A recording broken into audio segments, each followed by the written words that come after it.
What's cracking? I am Nick Danger, and you're now tuned into the Art of MV. Welcome to the channel, and thanks for watching the video. Like, share, and subscribe, and do me a big favor and leave it all in the comment section for me.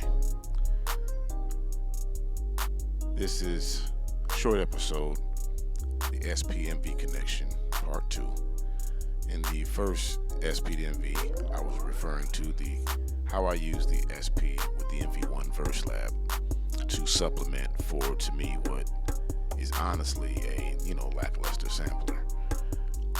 But this time I'm going to show you how I use it with the MV8000, at least one of the ways that I use it with the MV8000. But before we do that, we kind of have to go through a bit of history. So Roland, back in the day, their keyboards were defined by a couple of signature effects.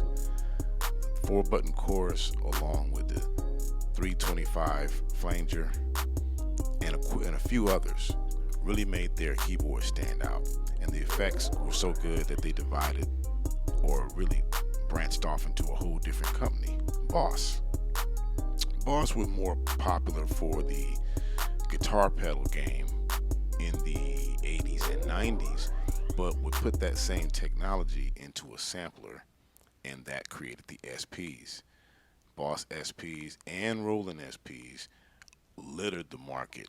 Not that they were mad popular, but there were so many of them. Boss had one brand that was Boss. The 202, 303, and 505 were all Boss SPs. The 404, 555, 606, and 808 and 808EX were all Roland. And the 404 and 808 are the only two that got multiple versions. The 404 has 4 versions. The recent version, most recent version is the Mark II, and the 808 had the SP808 and the SP808EX. Now, the SP808 in particular, a lot of that was ported over to the MV8000, which by chance is the defining attribute that the MV8000 8800 have that the MV30 before it didn't have, and that we're not quite sure that the MV1 has the same DNA. They have way more effects, but the way you use it in here is a little bit different, and the way you can sample and the depth of it in the MV8000 is to be reckoned with, and it's more 808-ish or more SP-ish than the MV1 Verse Lab. More on that later, but that's because of the effects processors is the big change in the MV. Now, alongside the SP type effects are the more professional effects that I mentioned before, which kind of makes that into even like, I mean, it's like going from going from Thor to being the Hulk. You know what I mean? It's just, I mean, you already got the SP, the phonograph, the isolator, the fact that you can make things go forwards and backwards and loop and the gate and the trick. You got all that good stuff, and then you turn around and add the 4-button chorus, the RE201 space echo, the 325 flanger. You add the most in-depth phonograph. The RSS space delay is just retarded. Those are all professional style effects that could be in a DAW. You know what I mean? Those are the kind of effects that you find in your DAWs, and they're in your MV8000. Now, the way I use the SP555, or any SP for that matter, for the MV is to basically cook up pre-made loops, and just like I pull patches from my Phantom or from my Integra, I pull samples from the SP. So something like this, that I've used the loop capture on the SP to make custom versions of this.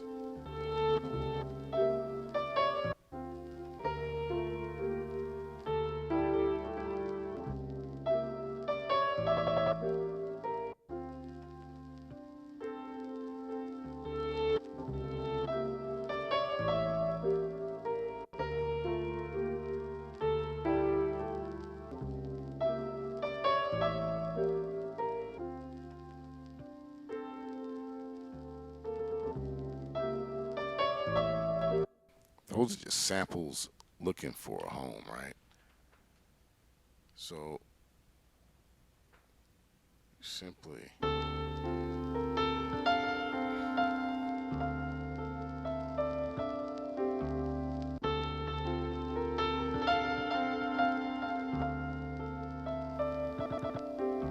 Now these are the loops that are already tempoed out.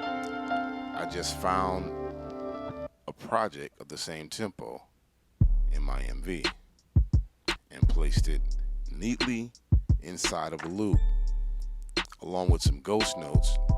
I won't say to hide it, but to make it sound like a piece of work. Check it out.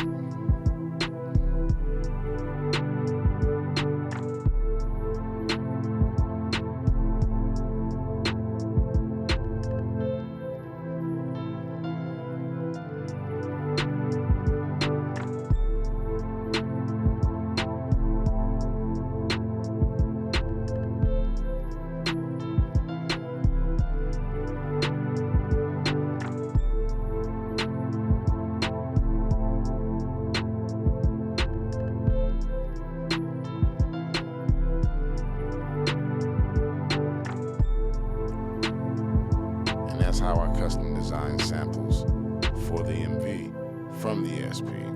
Talk about running things through something, man. Anyway, next time I'm gonna show you how I use the SP to chop up beats that I already made on my MV. Next time on SP, the SP and MV connection.